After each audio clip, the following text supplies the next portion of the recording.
Maraming salamat po sa mga sumusuporta sa ating munting channel Mitsuki Official. Sa mga gustong mag-donate via GCash. Mga master, salamat. Paki-like, share and subscribe. Maraming salamat and God bless. Kabanata 2691. Ang paglikha ng gayong epekto ay hindi mahirap. Pakiramdam ko ay nagwawakas na ang mundo at malapit na ang kamatayan. Isang nasa katanghaliang gulang na babae ang unang tumalon. Nanumpa siya sa pinakamabilis na posibleng bilis, na sinusunod ang lahat ng mga kahilingan ni Alex. Sumigaw siya nang matapos siya, "Bilis, pare. Ikaw na ngayon ang pinakamamahal kong kapatid. Paalisin mo na ako, please." Malinaw na naramdaman ni Alex na ang banal na kapangyarihan sa kanyang isip palasyo ay nagbago. Ang sumpa ng babae ay aktwal na lumikha ng ibang uri ng liwanag sa kanyang banal na kapangyarihan, isa na mukhang pinong gintong mga kwerdas. Parang konektado sila kahit papaano. Hindi yun dapat maging isang masamang bagay. Natawa si Alex sa sarili at agad na hinayla ang babae. "Mabuti, ngayon ay magbubukas ako ng isang butas para sa iyo, ito ang pinakamahusay na magagawa ko. Alis na, kapag nabuhay ka na, gamitin mo ang iyong buhay." Kumilos si Alex na parang nagsusumikap, nagluwa ng isang subo ng dugo habang binubuksan ang isang umiikot na daanan. Sabi ng babae, "Mag-iingat ka rin kuya. Kung hindi maganda ang mga bagay, umalis ka agad." Tumanggaw si Alex, "Sige, salamat, babae." Pagkatapos nito, pumasok ang babae sa daanan at nawala sa isang kisap mata. Nagkatinginan ang karamihan. Napabuntong hininga si Maha, "Alex, bakit pinahirapan mo ang sarili mo? Kahit na ang pagbukas ng daanan sa isang segundo ay mauubos ang iyong mga katangiang budismo. Mabagal din silang gumagalaw. Kahit na gamitin mo ang lahat ng iyong kapangyarihan, ilang daan lang ang matitipid mo." Malaki ang epekto ng pangungusap na ito. Noon, halos lahat ay nagsimulang magmura, bawat isa ay gumagalaw ng mas mabilis kaysa sa isa. Sa palasyo ng isip, si Shelly, ang tool spirit ng Persephone's Folly Bridge at ang tagapag-alaga ni Alex, ay lihim na nanonood sa lahat ng nangyayari sa labas. Halos lumuwa ang mata niya sa gulat. "Alex, ang B*** na yan, ayan na naman." "Fine, naiintindihan ko. Pero si Maha din. Ang tapat na lalaking iyon ay talagang kinaladkad sa gayong kabaliwan. Isa ka sa 5 nagbubunyag for F***'s sake. Gayunpaman, bilang tagapag-alaga ni Alex, pinoprotektahan pa rin niya ito. Sa palagay ko ang mga trialist na ito ay hindi pangkaraniwang makapangyarihan, kaya hindi na kailangang sayangin ang iyong mga ideya sa panlilinlang sa kanila. Hindi ba magiging mas madali ang pagpuksa sa kanila? Sila ay isang grupo lamang ng mga magsasaka. Ang pagpapanatili sa kanila ay nangangahulugan ng pag-aaksaya ng mga mapagkukunan." Hindi nagtagal, halos kalahati ng mga tao ang nanumpa at pinaalis. May natitira pang maliit na grupo na maaaring magsabi na maaaring nakipagtulungan si Alex kay Maha para linlanggan sila, kaya tumanggi silang manampa. Tumigil na rin si Alex para kumbansihin sila. Nilinggan niya si Maha, "Master, hindi ko na kaya." Sinabi ni Maha, "Tingnan, sinabi ko sa iyo. Pero nagawa mo pa rin hanggang ngayon. Sige, gabayan kita sa halip." Whoosh! Nagpadala si Maha ng liwanag na bomb alert kay Alex. Sa sumunod na segundo, pumasok si Alex sa totoong pool of afterlife. Sa sandaling dumaong siya sa tubig, naririnig pa rin niya ang mga natitirang pagsubok na umiiyak sa panghihinayang. Gayunpaman, tila hindi plano ni Maha na paalisin sila ngayon. Ang pag-iwan ng ilang trialist doon ay naging mas nakakumbinsi. Kabanata 2692. Pagpasok niya sa pool, naramdaman ni Alex ang napakalakas na pakiramdam ng kapangyarihang bomb alert sa kanya. Mabilis itong sinundan ng matinding sakit na para bang hinihila muli ang kanyang mga laman at dugo mula sa kanya. Ang kanyang laman ay hindi talaga pinuputol, ngunit ang pagsasanay at pagpapabuti ay nagsusulong sa kanyang laman sa isang uri ng enerhiya. Ang mga trialist ay dumating sa underworld higit sa lahat upang baguhin ang kanilang mga skeleton sa pamamagitan ng pool. Maaari nilang talagang pagsamahin ang mga pattern ng buto sa kanilang mga buto at sumulong pa. Sa kabilang banda, ang mga buto ni Alex ay sumanib sa maraming mahiwagang kapangyarihan, tulad ng Ymir's Divine Bone, ang 10-point Forbidden Spell, Yin Yang Chi, at Yellow Obsidian Chi.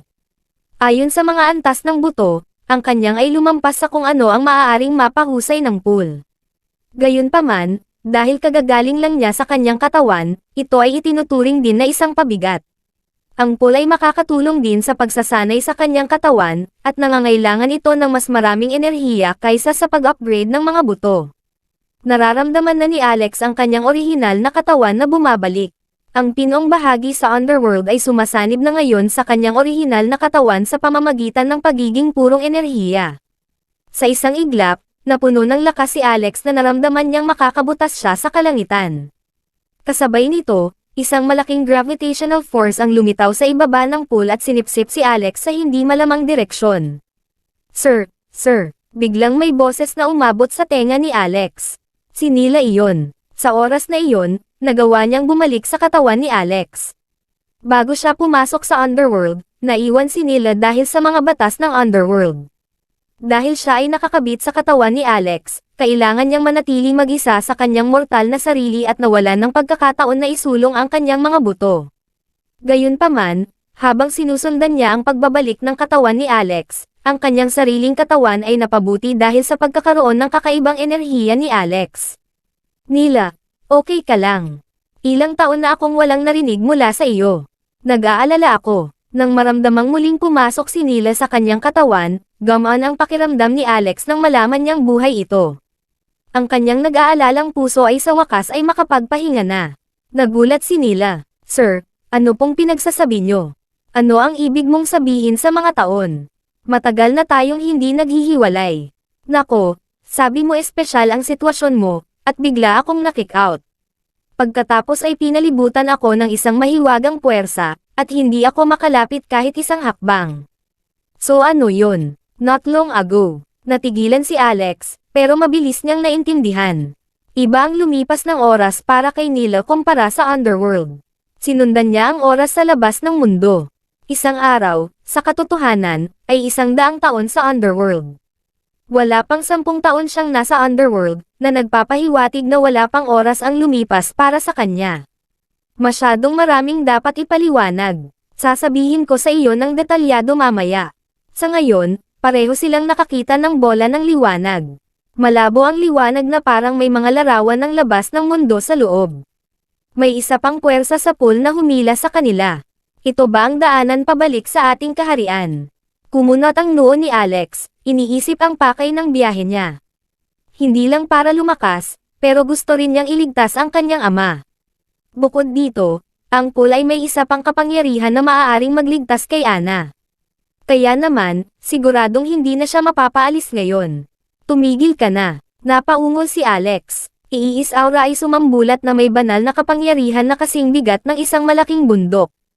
Sapat na ang isang suntok para damaloy ang tubig ng pool pabalik, kasama ang malabong bola ng liwanag na iyon na naglalakbay ng daan-daang metro. Natigilan si Nila. Sir, you. Mabilis na sinabi ni Alex, hindi pa kami makakaalis, hindi pa nagagawa ang aming pangunahing layunin. Habang nagsasalita siya, mabilis niyang inilabas ang Soul Collection Coffin at binuhat si Ana palabas. Kabanata 2673. Siya, natigilan si Nila, hindi makapagsalita. Bakit may inilalabas na bangkay si Alex sa kabaong na iyon? Pagkatapos noon, napansin niyang mukhang buhay si Ana. Nagkaroon pa ito ng heartbeat at paghinga. Ito ay mas ikinagulat niya. Sir, hindi ka ba nag-aalala na masuffocate siya? Inilagay mo ang isang buhay na tao sa isang kabaong. Pinatahimik ni Alex si Nila, na nagpapahiwatig na dapat siyang tumahimik. Papalapit na ang bola ng liwanag, malapit nang ilabas dito sina Alex at Nila. Boom! Isang suntok na naman ang ipinadala ni Alex ngunit sa pagkakataong ito ay mas malakas. Nabutas. Ang bola ng liwanag ay lumipad ng ilang milya pabalik. Pagkatapos ay agad niyang ginamit ang enerhiya mula sa Pool of Afterlife upang buhayin si Ana. Ang proseso ay tila mahaba at nakakapagod, ngunit, sa katotohanan, ito ay talagang napakabilis. Ang mga alaala noong una silang nagkita ay lumitaw sa isip ni Alex. Noong una niyang nakilala si Ana, hinabol niya ang isang magnanakaw habang nakabakini, na medyo memorable moment. Sa pangalawang pagkakataon, lihim niyang natutunan ang tradisyonal na martial arts ng kanyang pamilya, ang Dragon Toss Punch. Ang pangatlong pagkakataon ay lalong hindi malilimutan, si Ana ay nadroga at muntik nang makuha ang kanyang yin energy na ninakaw ng isang rapist. Ngayon na naiisip ko ito. Iyon ay medyo nakakatakot. Sinunggaban pa niya ako. Talagang gumagana ang tadhana sa mahiwagang paraan. Ang aming mga unang pagkikita ay tiyak na higit pa sa kakaiba. Antong hininga si Alex. Bahagya siyang natigilan, diretsyong nakatingin sa mukha ni Ana. Napansin niyang namumula ang pisngi nito, na nagpapahiwatig na bumabawi na siya ng lakas ng buhay. Naalala niya kung gaano kalungkot ang hitsura ng pamilya ni Ana nang mamatay ito at kung paano nagliwanag ang kanilang mga mata sa pag-asa nang isama niya si Ana. Talagang ibabalik ko sa iyo ang isang malusog na anak na babae. Kinuha ni Alex ang mga particle ng rebirth energy mula sa pool at ipinasok ang mga ito kay Ana gamit ang kanyang divine power. Sa isang malakas na paghingal, huminga ng malalim si Ana at nagkamalay, naayos na rin ang kanyang nasirang kaluluwa. Binuksan niya ang kanyang mga mata at nakita niya si Alex na nakayakap sa kanya. Puno ng pag-aalala ang kanyang ekspresyon. Ang gwapo-gwapo niya. Bakit parang mas bata siya ngayon? Habang iniisip niya ito, nabawi niya ang lahat ng nakatatak niyang alaala. Naalala niya na namatay siya sa ilalim ng mga kamay ng isang makapangyarihang figure mula sa Flying Eagles. Sa kabila noon, buhay pa siya sa sandaling ito. Alex, hindi ba ako namatay? Nasaan ako? Siya mumbled. Nasa underworld ka. This is the pool of afterlife, sagot ni Alex. Ha? Ang underworld. Ang pool of afterlife. Namutla ang mukha ni Ana. Kaya talagang namatay ako. Pero bakit ka nandito? Namatay ka rin ba? Nakangiting umiling si Alex. Hindi ko. Tumalon ang puso ni Ana. Pumunta ang lalaking ito sa underworld para iligtas ako. Diyos ko, masyado ka lang matapang, ha? Handa kang gumawa ng isang bagay na mapanganib at katawa-tawa. Ganun ba talaga ako kahalaga sa'yo? Nang makita kung gaano siya nag-iingat, inaliw siya ni Alex. Huwag kang mag-alala, ito ang pool ng afterlife. Literal ang pangalan, so ibig sabihin ito ang direksyon patungo sa kabilang buhay. Ngayong nabuhay ka na, ibabalik kita sa iyong mga magulang. Gusto mo bang humingi ng mga pagpapala sa aking mga magulang? Ha, ma'am. Natigilan si Alex, pero out of nowhere, hinalikan siya ni Ana sa labi. Hindi mahalaga kung may balak siyang mag-propose o hindi, matagal na niyang hinihintay ang halik na ito. Kabanata 2674. Ma'am, iyan ang bagay. Napapikit si Ana habang dinadama ang lasa ng labi ni Alex. Hindi ito ang unang pagkakataon na hinalikan niya ito, ngunit ito ang unang pagkakataon na nakaramdam siya ng ganito kasabik. Malalim ang halik na ito sa kanya, lalo na't nagugat sa ugat niya ang pagmamahal niya rito. Kahit na ang malakas na babaeng ito ay kusang humalik sa kanyang lalaki, hindi lang niya ito binigyan ng isang maliit na halik, sinimulan din niyang ipasok ang kanyang dila sa kanyang bibig.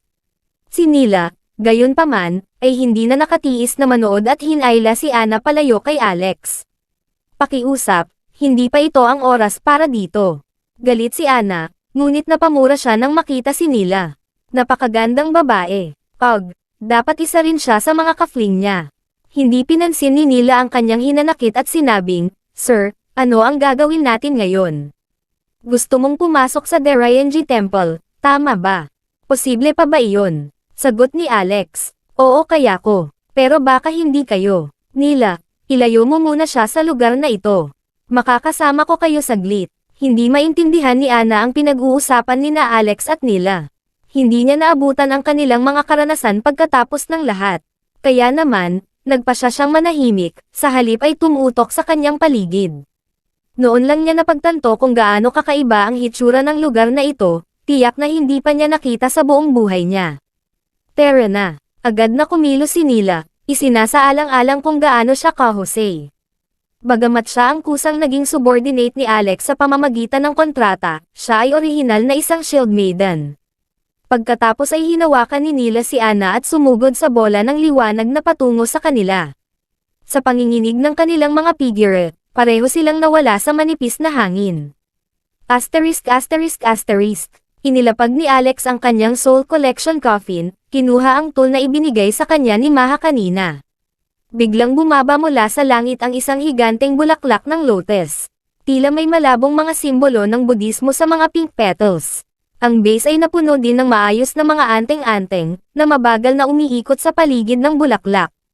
Naglalaman din ito ng kakaiba, misteryosong enerhiya sa loob. Ito ba, ang daan patungo sa Derayenji Temple? Pagkatapos nito, isang gintong liwanag ang bumaril mula sa base ng bulaklak ng lotus. Pagkatapos ay lumitaw ang isang translucent na body phantom, siya ay may kalbo na ulo at malaking mukha. Ang body pagkatapos ay ngumisi, iminuwestre si Alex na umakyat sa base ng bulaklak. Paulit-ulit din ang pag-ungol niya. Halika dito. Ito ba ang tinatawag nilang malugod na monghe? Kahit ano pa siya, kailangan kong pumunta sa templo kung gusto kong iligtas ang aking ama, kahit na ito ay maglagay sa akin sa posibleng panganib. Naglakad si Alex sa dulo ng base, pagkatapos ay napansin na ang mga talulot ay umiikot. Gayunpaman, habang nanatili ang base, pakiramdam niya ay sumasakay siya ng elevator. Pagkatapos ay napalibutan siya ng isang mahiwagang puwersa bago naging isang sinag ng liwanag, diretsyong bumaril sa kalangitan at naglaho sa kadiliman. Nang i-activate ni Alex ang kanyang Divine Eye, nakakakita siya sa kadiliman, isang malaking bahagi ng chaos energy. Sa kumikinang na liwanag sa paligid niya, naisip niyang literal na nakita niya ang buong buhay niya na kumikislap. Kung wala na si Buddha, sino ang namamahala sa Derayenji Temple? Si Maha ay parang nag-iingat sa templo, tiyak na may itinatago siya sa akin. Siya ay masyadong malabo, kaya tiyak na mayroong isang uri ng sikreto sa likod ng lahat ng ito. Sana maging matagumpay ang paglalakbay na ito. Habang iniisip iyon, tiningnan ni Alex si William, na kasalukuyang nakaimbak sa cleansing vase. Si William ay mukhang maayos sa ngayon, ang kanyang pagkamatay tulad ng inaasahan. Ilang oras lang siya sa florera na ito, kumpara sa oras ni Alex sa labas. Noong una ay gamaan ang pakiramdam ni Alex, ngunit muli siyang nag-alala nang makita niya ang kapangyarihan ng kaluluwa ni William. Kung ang proseso ng soul planting ay magpapatuloy, ito ay nagpapahiwatig na ang kapangyarihan ng kaluluwa ni William ay humihina. Ito ay hindi maganda. Dad, kailangan mong kumapit. I'm going to save you. I really will, mahina niyang sabi sa cleansing vase. Iyon din ay isang pangako sa kanyang sarili, umaasa na bigyan ang kanyang sarili ng kaunti pang pagganyak. Sa katotohanan, naramdaman pa rin niya ang matinding kawalan ng kakayahan sa loob ng kanyang puso. Iyon ay dahil magagawa lamang ng ancestral body tree na pabagalin ang proseso ng soul planting. Upang malutas ang ugat ng problemang ito, kailangan niyang hanapin ang makapangyarihang nilalang na nasa likod nito. Gayunpaman, wala pa rin siyang ideya kung sino ang taong ito.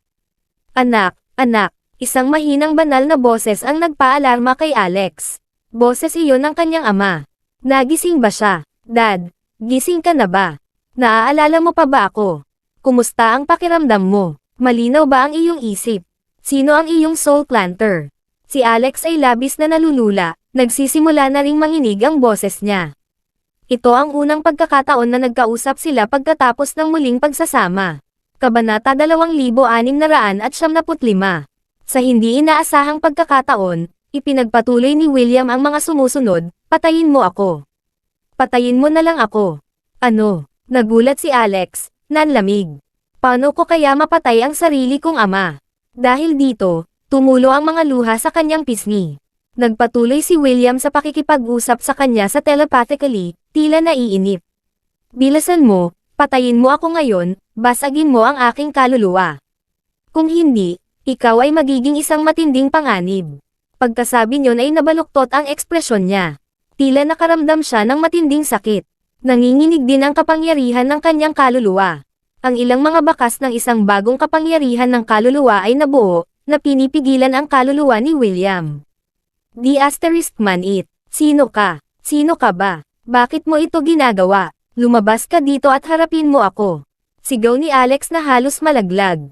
Bilang isang anak, hindi siya maaaring manatiling kalmado sa sitwasyong ito. Sa kabila niyon, hindi man lang tumugon ang makapangyarihang kaluluwa kay Alex, na para bang hindi siya nito naririnig. Ilang saglit lang, muling natahimik si William, nakahiga sa ilalim ng florera, hindi gumagalaw kahit isang pulgada. Dad, bumantong hininga si Alex, nanginginig sa kalungkutan. Biglang huminto ang bulaklak ng lotus, lumulutang sa hangin. Isang umiikot na itim na butas ang nabuo sa itaas ng kanyang ulo, ngunit ito ay natigil sa hindi malamang dahilan. Ha? Anong nangyayari? Ibinalik ni Alex ang Florera sa isang ligtas na lugar, ngunit may nangyaring mali. Ang itim na butas sa itaas ng kanyang ulo ay nanginginig, nagiging hindi matatag sa isang minuto. May isang bagay na parang itim na fog na nagwawala rin. Tila guguho ang buong black hole. Bumilis ang tibok ng puso ni Alex. Anong meron dito? Nahuhulog ba ang daanan? Ibig sabihin ba nito ay hindi na ako makakarating sa templo? Biglang naglabas ng gininto ang kinang bulaklak ng lotus habang nagliyab ang ilang mga simbolo ng Budismo. Maging ang mga talulot ay nasunog. Napatalon si Alex sa gulat. Ano ito? Sinusubukan ba nitong sunugin ako hanggang mamatay? Pagkatapos ay tumingin siya sa magiliw na monghe, at napagtanto niyang wala na siya roon. Para siyang nawala sa manipis na hangin. F***sick. Nagpanik si Alex. Ayaw niyang mamatay ngayon. Gayunpaman, ang sitwasyon ay wala sa kanyang kontrol. Ang nagniningas na bulaklak ay sumusugod sa black hole, sa kabila ng pagbagsak. Hindi mapigilan ni Alex na magpahayag ng takot. Walang mortal ang mananatiling kalmado kapag nagbanggaan ang napakaraming enerhiya. Pagkatapos ay ginamit ni Alex ang pinakamalakas na depensa na mayroon siya. Ginamit pa niya ang Genbo Shield, hawak niya ito sa harap niya. Boom! Ang malakas na pagsabog ay umalangaw sa kanyang mga tainga, at ang enerhiya sa loob ng itim na butas ay sumabog na parang isang bomba ang nag-apoy. Pakiramdam ni Alex ay parang dinudurog ang kanyang katawan. Sa isang iglap, ang Genbo ay nagpakawala ng malakas na alulong habang ang multo ng Genbo Emperor ay lumitaw sa hangin. Libu-libong talampakan ang taas, pinigilan ng espiritu ang gravitational energy sa loob ng black hole. Kasabay nito, ang base ay nawasak din sa mga piraso. Ang mga apoy ay ipinadala sa paglipad sa hangin. May damapo pa kay Alex. Ang baluti ay nag-activate sa sarili nitong, pinoprotektahan si Alex. Nawasak nito ang hindi bababa sa kalahati ng kaluluwa ni Alex kung hindi. Ang kamatayan ay tiyak na isang posibilidad din. What the F***sick? Sigaw ni Alex habang sumusuka ng subo ng dugo. Welcoming monk my A***s. Iyan ay isang mamamatay tao doon. Paano niya nagawa sa akin ito? Pagkatapos noon, napagtanto niyang nagbago na ang kanyang paligid. Wala na doon ang mga sinag ng liwanag, at ang nakita niya ay mga guho. Ang mga gusali ay gumuho, at isang banal na tore ang nasira sa kalahati. Mayroong kahit isang body statue na may dugong luhang tumutulo sa mga mata nito, na may ilang salansan ng mga kalansay sa paligid nito. Saan ang lugar na ito? Laking gulat ni Alex. Bakit ako tumitingin sa isang mapanglo at malungkot na lugar? Ito ba talaga ang Derayenji Temple? Kabanata 2676. Ito ang mga guho ng sinaunang larangan ng digmaang Budista. May mga minsang hindi mabilang na mga bodhisattva at mga dakilang Buddha na nakikipaglaban dito, at mula sa mga bakas sa harapan ng mga guho na naiwan, may isip ng isa ang malagim na digmaan noong panahong iyon. Ang nahulog na estatwa ay matingkad pa rin gaya ng dati, kahit na pagkatapos ng maraming taon. Ang mga spot ng layunin ni Buddha ay nakakalat, ngunit ang mga ito ay napakaliit, halos balewala. Ito ang tunay na katawan ng bodhisattva. Nagulat si Alex. Iyon ay hindi estatwa, ngunit ang tunay na laman ng bodhisattva, na natupok pagkatapos ng kamatayan sa labanan. Ito ay palaging umiiral doon. Mayroon ding isang napakalaking ulo na gamulong pababa sa sulok ng lupa, na dating buhay na tao. Sino ba talaga ang may gawa ng lahat ng ito? Napakaraming bodhisattva ang nahulog dito. Ito ay dapat na ilang Buddhist na kaharian, ngunit ito ay nasira. Ang mga bodhisattva ay pinugutan ng ulo, at ang mga Diyos at mga Buddha ay bumagsak sa lupa. Ano ba talaga ang nangyari noon? Nagulat si Alex, ngunit higit pa doon, gusto niyang malaman kung ano ang lugar na ito. Dumaan ang Buddhist lotus sa black hole bago ito bumagsak at dinala siya dito. May aksidente kaya ang nangyari noong ito ay dumaan, kung saan ang mga coordinate ay na-scram, at ang lugar na ito ay umalis sa kaharian ng Derayenji Temple. Tumingin si Alex sa likod niya, pero wala. Ang Buddhist lotus ay nawala. Walang nakakaalam kung ito ay gumuho o automatikong nakatago. Umupo siya at hinanap ang gilid ngunit wala siyang nakitang labasan. Kaya dahan-dahan siyang gumala sa guhong ito. Pagkatiwangwang, pag-abandona, pagkawasak, mga pagbabago, ito ang naramdaman ng sinaunang mga pagkasira ng Budista. Si Alex ay naglalakad ng husto. Binaliktad niya ang maraming mga labi, gustong makahanap ng bakas o pasukan o labasan. Sa huli, gayunpaman, siya ay nabigo. Para bang may nagtanim ng isang makapangyarihang nakakabighaning porma sayon sa sinaunang mga guho ng Budista. Kahit anong pilit niya, hindi siya makalabas. Tapos na. Hindi ako mamamatay dito ng ganito, tama. Ang puso ni Alex ay nababalisa, hindi ngayon ang oras upang isaalang-alang ito, ngunit ang oras ay wala sa kanyang panig. Palala ng palala ang sitwasyon ni William, at hindi na niya kayang mag-antala pa. Shelly, Clinton. Lumabas ka at kilalanin ang lugar na ito. Alam mo ba kung saan ito? Agad na tinawagan ni Alex ang mga vassal spirit ng Persephone's Folly Bridge at ng Requiem Clock. Sa hindi inaasahang pagkakataon, nawalan ng koneksyon ang dalawang lalaking ito sa isang kritikal na sandali. Ang dalawang artifact ng Buddha ay malinaw na nasa kanyang isip na palasyo, ngunit hindi sila matawag, na para bang sila ay pumasok sa isang hindi kilalang dominant state. Narito. Parang lalamunan nito ang aking banal na kapangyarihan. Biglang may napansin si Alex sa oras na ito, na hindi niya napansin noon. Ngayong tiningnan niyang mabuti ang palasyo ng pag-iisip, nakita niya ang isang kakaibang puwersa na palihim na nilalamon ang kanyang banal na kapangyarihan.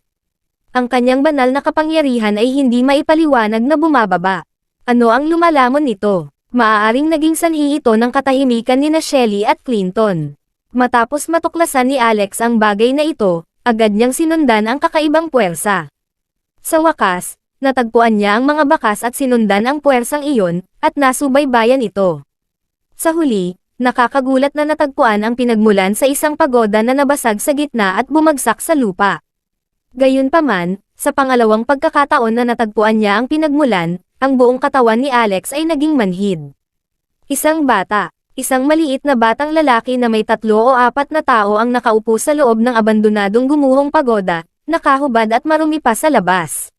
Binuksan niya ang kanyang maluwang at madulas na mga mata at tinitigan si Alex, marahil ay hindi inaasahan na makakita ng buhay na tao dito. Sino ka? Hindi. Ano ka ba? Binuksan ni Alex ang kanyang bibig at pinagmasdan ang bata gamit ang kanyang banal na mga mata, at natagpuan na siya ay medyo naiiba sa isang normal na buhay na tao. Ang maliit na bagay na ito ang lihim na sumisipsip sa kanyang banal na kapangyarihan. Napasigaw ang bata at isinandal ang ulo sa lupa. Kabanata 2697. Gulat na sigaw ni Alex. Hindi. Gayunpaman, huli na. Malakas na tumama sa lupa ang ulo ng bata, ngunit hindi nangyari ang naisip na eksena ng pumutok at dagwang ulo. Sa halip, diretso itong hinampas ng bata sa sarili. Hindi. Saan nagpunta? Ilusyon ko ba iyon? Kinusat ni Alex ang kanyang mga mata at agad na nadiskubre na hindi sila nagtatrabaho dito, hindi man lang siya makakita sa batong lupa. Kaya naman, pinilit niyang buksan ang kanyang banal na mata, na matagal na niyang hindi ginagamit. Hindi niya inaasahan na ito ay magiging kapaki-pakinabang sa pagkakataong ito. Nararamdaman ng banal na mata ang banal na enerhiya. Sa mga guho, ang iba't ibang mga estatwa ng Bodhisattva, ang aktwal na katawan ng Buddha pagkatapos ng kamatayan, ang mga higanteng puting buto ng hindi kilalang mga species ay nagpapalabas ng mahinang banal na enerhiya.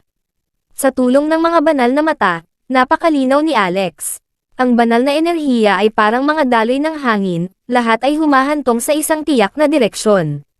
Bumababa na rin ang divine power ni Alex. Yung batang yun. Nagulat si Alex dahil sa kakayahan ng batang ito. Naubos na niya ang lahat ng banal na enerhiyang iyon, ngunit ilang taon na siya. Sa murang edad, siya ay napakalaki. Anong klaseng halimaw ito? Isang demonyo. Ilang beses nang hinanap ni Alex ang lugar, ngunit wala siyang nakitang buhay na bagay noon. Ang mga guho ay parang nakalimutang sulok ng sansinukob kung saan walang buhay na naiwan. Ngayon, nakahanap na siya ng buhay na tao. Paano niya ito na-miss? Lumabas ka, kapatid. Mag-usap tayo. Lumapit si Alex at sinabing, "Yaya." Nag-vocalize ang maliit na bata. Parang galit at utos. Hindi ito maintindihan ni Alex, at naghahanda na siyang ibaba siya. Sa hindi inaasahan, ang maliit na bagay ay napaka-flexible. Bagamat maikli ang kanyang mga binti, mabilis siyang tumakbo. Kahit anong habulin ni Alex ay nabigo siyang makahabol.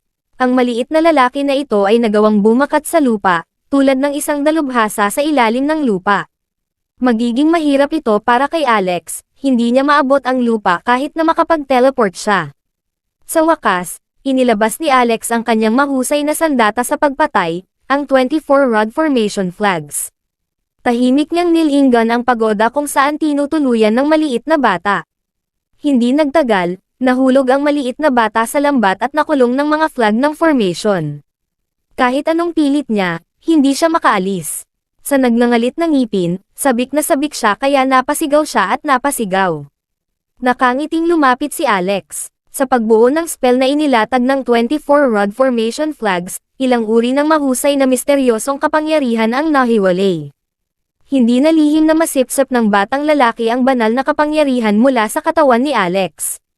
Sabihin mo sa akin, sino ka? Gayunpaman, hindi sumagot ang maliit na bata. Naghisteryoso lang ang sigaw niya, kitang-kita ang hilera ng puting nyebe niyang ngipin na parang gusto niyang kagatin si Alex hanggang mamatay. Biglang, sa sandaling iyon, nakuha ng makapangyarihang banal na kaisipan ni Alex ang kanyang espiritual na pagbabago at nagbasa ng isang mensahe. Bakla, ayaw kitang kausapin. Panipi, ano? Nayanig ang isip ni Alex sa hindi makapaniwala. Itong batang ito, ano siya? Hindi nagtagal, nakagawa siya ng desisyon. Sinabi ni Alex sa maliit na bata, dahil ayaw mong pag-usapan ito, kalimutan mo na ito. Hindi ko na kailangang malaman pa. Sa nakikitang maaari mong makuha ang napakalaking halaga ng banal na enerhiya, ang iyong katawan ay dapat maging pambihira.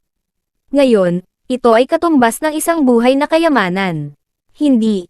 Ito ay walang kamatayang gamot, at sa pamamagitan ng banal na salik ng enerhiya, dapat akong makakuha ng malalaking benepisyo sa pamamagitan lamang ng kumakain ka.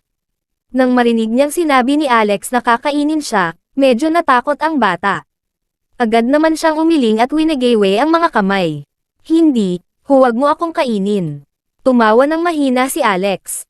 Isang maliit na demonyo na hindi kilalang pinanggalingan na may napakaraming banal na enerhiya sa kanyang katawan. Kung hindi kita kakainin ngayon, kailangan ko bang maghintay hanggang sa bagong taon?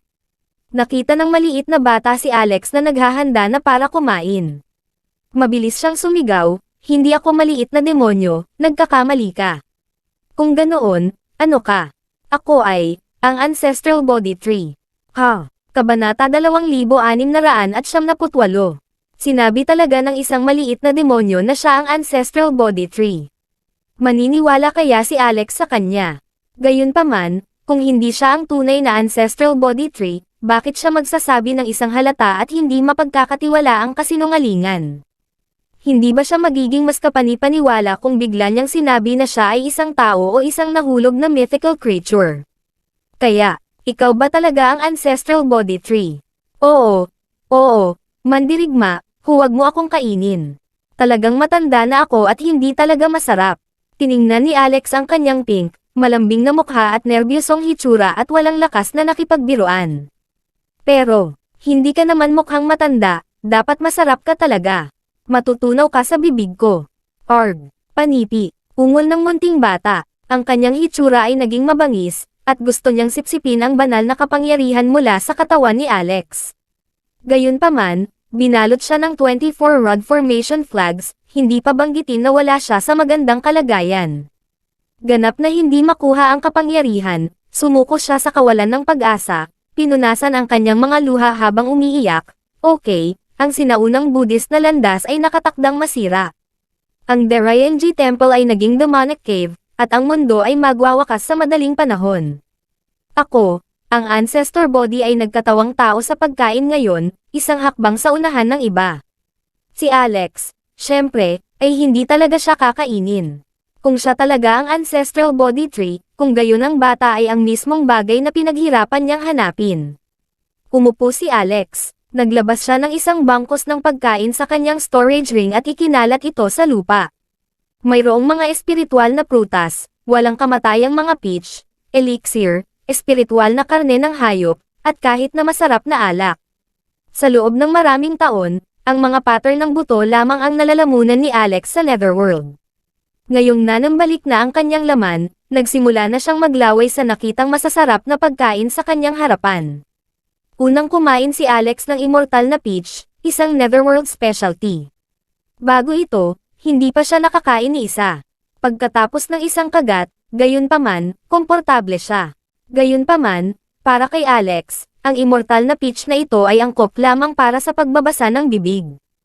Hindi ito naging kapaki-pakinabang para sa paglilinang. Dahil ang kanyang katawan ay namartilyo na ngayon sa isang tiyak na antas, ang mga ordinaryong makalangit na kayamanan ay walang gaanong pagbabago.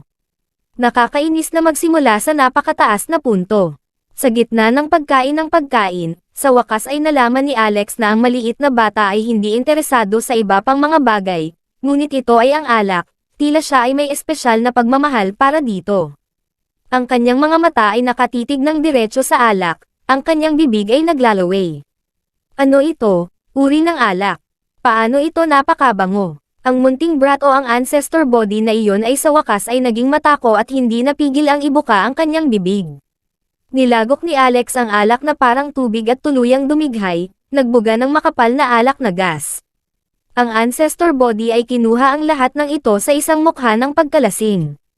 Nang imulat niya ang kanyang mga mata ay mas lalong umawang ang kanyang bibig.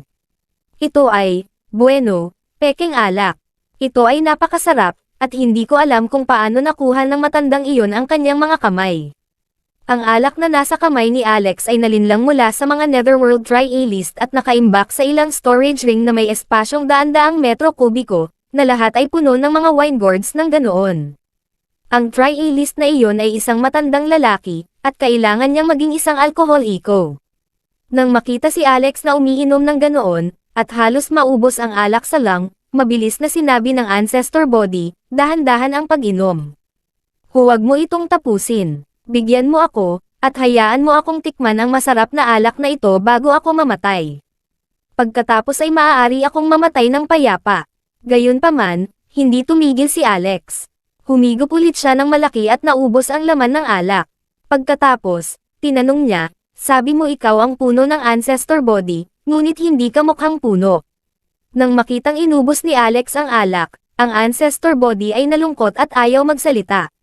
Kumuha si Alex ng dalawang alak at binuksan ang selyadong takip.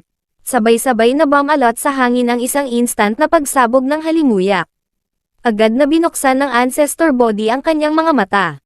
Nang kumikinang ang kanyang mga mata, hinampos niya ang kanyang mga labi at sinabing, "Ako ang ancestor body, ang ancestral body tree ang aking tunay na katawan."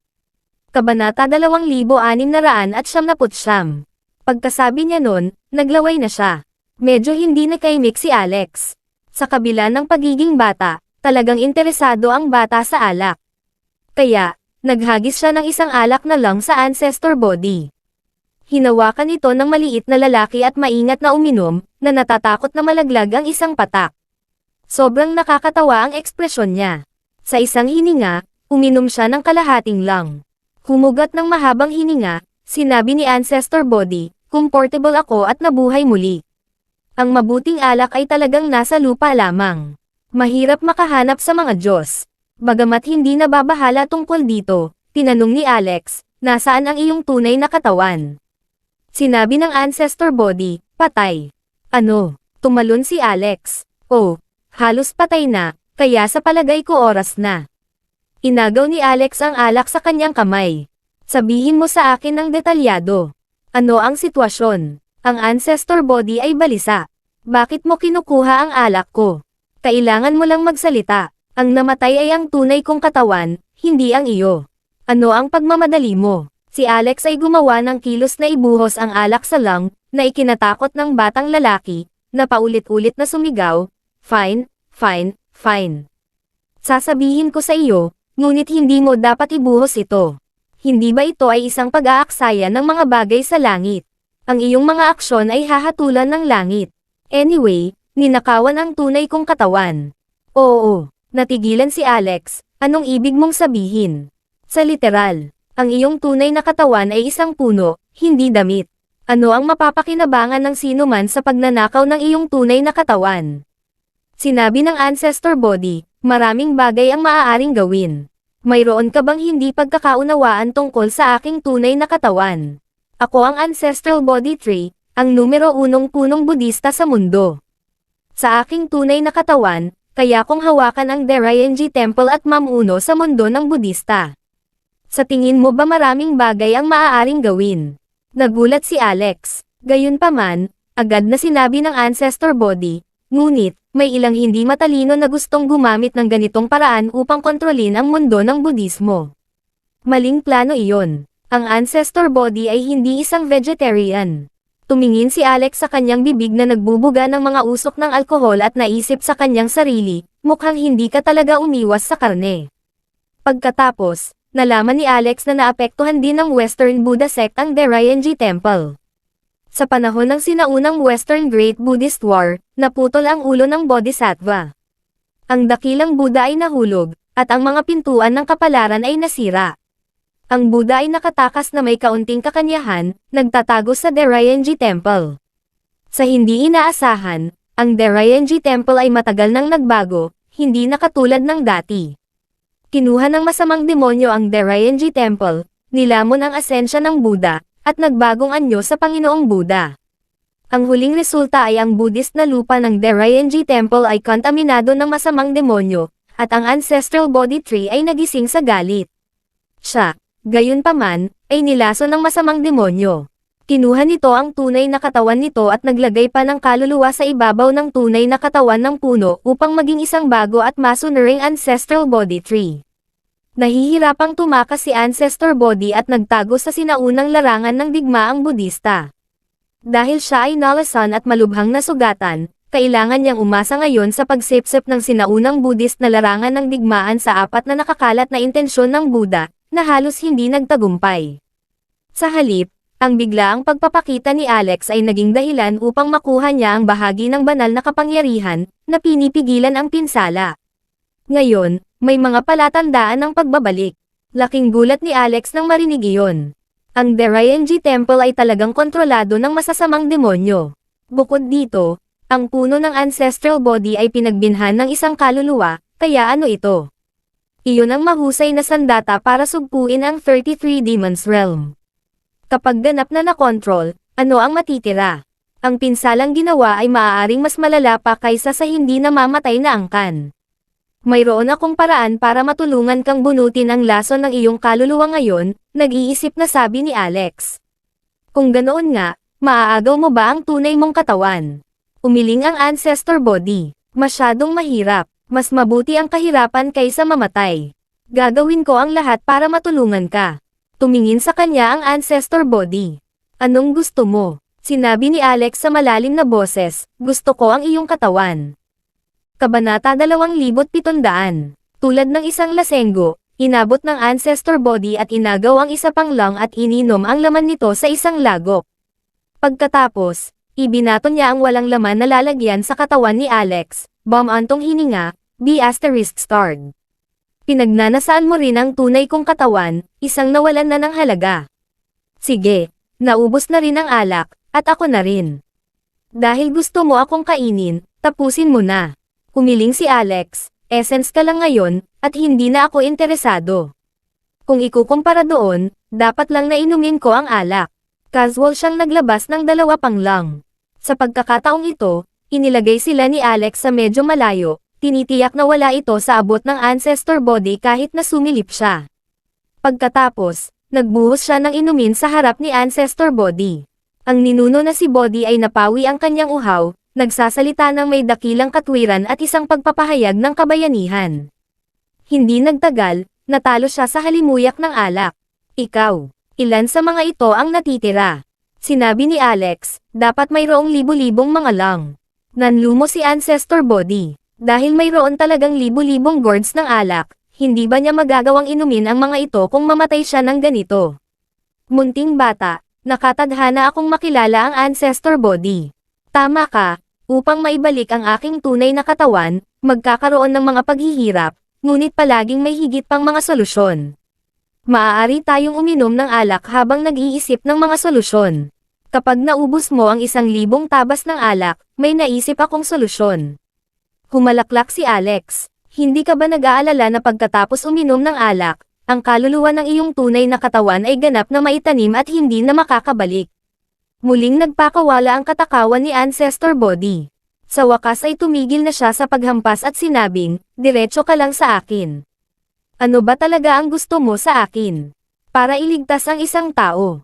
Magligtas ng isang tao. WHO. Ang aking ama. Nalaman ni Ancestor Body na ang ama ni Alex ay nakatanim din ng kaluluwa, at gusto ni Alex na palamigan ang kaluluwa sa isang tiyak na antas sa ilalim ng Ancestral Body Tree. Umiling siya at mamantong hininga. Hindi naman sa tumatanggi ako, pero walang paraan.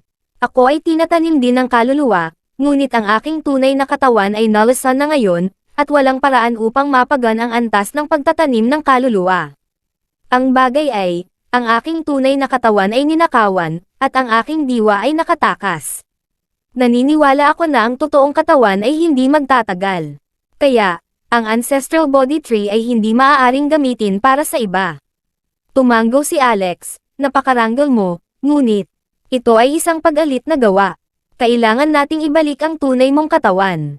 Sa huli, sa ilalim ng tukso ng alak, nagpa siya si Ancestor Body na makinig kay Alex at ipagsapalaran ito. Pero linawin ko, bawal kunin ang tunay kong katawan. Ikaw lang ang makakaya. Kapag malapit na ako, mararamdaman ito ng aking tunay na katawan, hahanapin ako ng malaking masamang demonyo, pagkatapos ay mawawala ang lahat ng trabaho, tapos na ang lahat. Tumanggo si Alex. Okay, basta papuntahin mo ako doon. Nakagawa ng magandang desisyon ang dalawa at agad na pinatupad ang plano. Mabilis na inalis ni Alex ang 24 Rod Formation Flags at nag-inject ng malaking halaga ng divine power sa espiritu ng Ancestor Body. Di nagtagal, naramdaman ng Ancestor Body ang isang panandaliang lasa ng langit at lupa. Ito ay komportable. Hindi ko inasahan na ang Buddhist energy mo na ito ay magkakaroon ng ganito kalakas na detoxification effect. Pakiramdam ko ay nabawasan ng kalahati ang lason. May isang sitwasyon. Tila may impresyon ako sa iyong enerhiyang Budista. Parang may stubborn guy na gumawa nito. Anong tawag dun? Inangat ni Alex ang kanyang mga mata at sumagot, Saitigarba. Sinabi ng Ancestor Body, oo. Siya ay tinatawag na Saitigarba. Naalala ko kung gaano katigas ang ulo ng lalaking iyon. Malinaw na nasa kanya ang puso ng Buddha ngunit mas piniling tahakin ang pambihirang landas patungo sa impyerno upang makisali sa ilang uri ng listahan ng merito. Hindi ba iyon kalokohan? Itong Buddhist na kapangyarihan mo. Hindi naman niya ipinasa ito sa iyo, di ba? Tumanggo si Alex, sort of. Paano ang iyong amo? Buhay pa ba siya? Matagal na, nakuha ko lang ang kanyang mana, sagot ni Alex. Paano si Shelly? Biglang nagliwanag ang mga mata niya. Malinaw na naramdaman ni Alex ang malakas na pagbabago bago sa kanyang emosyon at tila binibigyang importansya si Shelly. Shelly, ang tool spirit ng Persephone's Folly Bridge. Narinig na ito ni Alex mula sa Mahabharata. Ang susi dito ay kahit na si Ancestor Body ay napakapit sa kanya, kaya ano ang pinagmula ng munting babaeng iyon?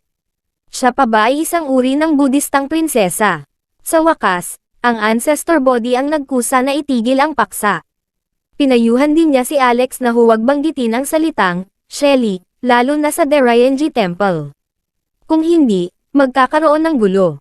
Tulad ng isang lasenggo, inabot ng Ancestor Body at inagaw ang isa pang lang at ininom ang laman nito sa isang lagok.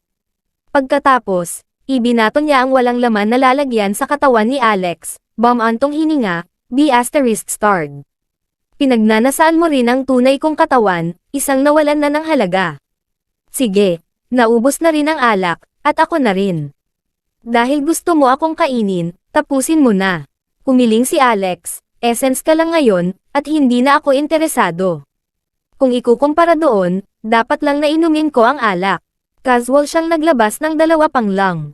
Sa pagkakataong ito, inilagay sila ni Alex sa medyo malayo. Tinitiyak na wala ito sa abot ng Ancestor Body kahit na sumilip siya. Pagkatapos, nagbuhos siya ng inumin sa harap ni Ancestor Body. Ang ninuno na si Body ay napawi ang kanyang uhaw, nagsasalita ng may dakilang katwiran at isang pagpapahayag ng kabayanihan. Hindi nagtagal, natalo siya sa halimuyak ng alak.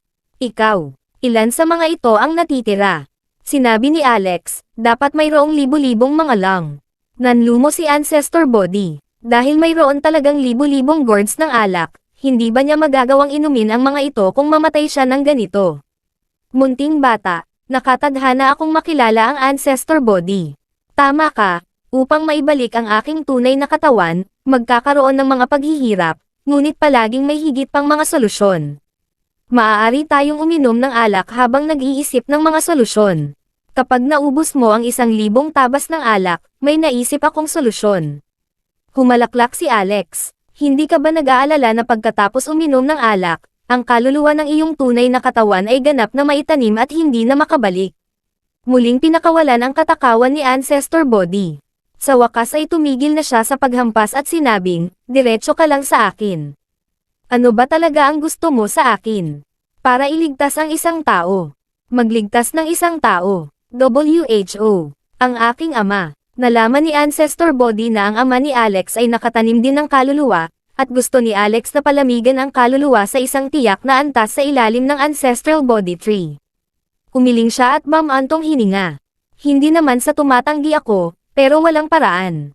Ako ay tinatanim din ng kaluluwa, ngunit ang aking tunay na katawan ay nalisan na ngayon, at walang paraan upang mapagan ang antas ng pagtatanim ng kaluluwa. Ang bagay ay, ang aking tunay na katawan ay ninakawan, at ang aking diwa ay nakatakas. Naniniwala ako na ang totoong katawan ay hindi magtatagal. Kaya, ang ancestral body tree ay hindi maaaring gamitin para sa iba. Tumanggo si Alex, napakarangal mo, ngunit, ito ay isang pag-alit na gawa. Kailangan nating ibalik ang tunay mong katawan. Sa huli, sa ilalim ng tukso ng alak, nagpa siya si ancestor body na makinig kay Alex at ipagsapalaran ito. Pero linawin ko, bawal kunin ang tunay kong katawan. Ikaw lang ang makakaya. Kapag malapit na ako, mararamdaman ito ng aking tunay na katawan, hahanapin ako ng malaking masamang demonyo, pagkatapos ay mawawala ang lahat ng trabaho, tapos na ang lahat. Tumanggo si Alex, okay, basta papuntahin mo ako doon. Nakagawa ng magandang desisyon ang dalawa at agad na pinatupad ang plano. Mabilis na inalis ni Alex ang 24 rod formation flags at nag-inject ng malaking halaga ng divine power sa espiritu ng ancestor body. Di nagtagal, naramdaman ng ancestor body ang isang panandaliang lasa ng langit at lupa. Ito ay komportable. Hindi ko inasahan na ang Buddhist energy mo na ito ay magkakaroon ng ganito kalakas na detoxification effect. Pakiramdam ko ay nabawasan ng kalahati ang lason. May isang sitwasyon. Tila may impresyon ako sa iyong enerhiyang Budista. Parang may stubborn guy na gumawa nito. Anong tawag dun? Inangat ni Alex ang kanyang mga mata at sumagot, Saitigarba. Sinabi ng ancestor body, oo. Siya ay tinatawag na Saitigarba. Naalala ko kung gaano katigas ang ulo ng lalaking iyon. Malinaw na nasa kanya ang puso ng Buddha ngunit mas piniling tahakin ang pambihirang landas patungo sa impyerno upang makisali sa ilang uri ng listahan ng merito. Hindi ba iyon kalokohan? Itong Buddhist na kapangyarihan mo. Hindi naman niya ipinasa ito sa iyo, di ba? Tumanggo si Alex, sort of. Paano ang iyong amo? Buhay pa ba siya? Matagal na, nakuha ko lang ang kanyang mana, sagot ni Alex. Paano si Shelly? Biglang nagliwanag ang mga mata niya. Malinaw na naramdaman ni Alex ang malakas na pagbabago bago sa kanyang emosyon at tila binibigyang importansya si Shelly. Shelly, ang tool spirit ng Persephone's Folly Bridge. Narinig na ito ni Alex mula sa Mahabharata. Ang susi dito ay kahit na si ancestor body ay napakapit sa kanya, kaya ano ang pinagmulan ng munting babaeng iyon? Siya pa ba ay isang uri ng Budistang prinsesa? Sa wakas, ang ancestor body ang nagkusa na itigil ang paksa. Pinayuhan din niya si Alex na huwag banggitin ang salitang, Shelly, lalo na sa Derayenji Temple. Kung hindi, magkakaroon ng gulo.